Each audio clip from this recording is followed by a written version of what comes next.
Alam mo, hindi na ito pagalingan eh. Palilisan ng puso ito. Maraming magaling na mamuno, maraming magaling magsalita. Pero sana, tinutupad natin kung ano yung sinasabi natin. Tinutupad natin kung ano yung pinapangako natin. Yun yung tahanan ko eh. Yun ako lumaki. Yun yung lugar kung saan ako pinanganak, saan ako namulat, nangarap, at doon din ako masenso. Kaya gusto ko lang ibalik lahat ng binigay sa akin ng Diyos sa mga kababayan ko sa Maynila. Sabi ko nga, inaalay ko yung sarili ko, ikapalaran ko para sa kanila. Kung walang titindig, walang maninindigan at walang lalaban para sa kanila, ano na mangyayari sa akin? Pero ready ka na ba sa three-way fight? Yes! Alam niyo po, bubuhay natin.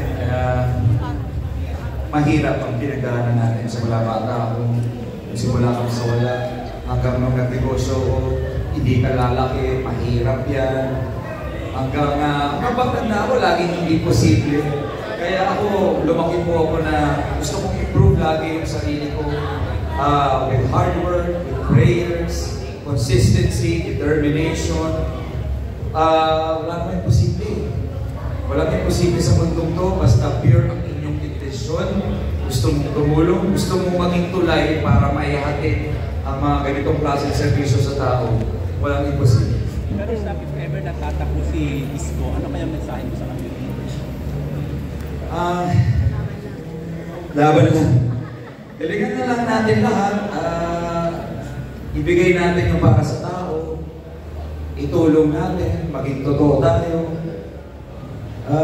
Yun lang naman eh. Alam mo, hindi na ito pagalingan eh. Palilisan ng puso ito. Maraming magaling na mamuno, maraming magaling magsalita. Pero sana, tinutupad natin kung ano yung sinasabi natin. Tinutupad natin kung ano yung pinapangako natin.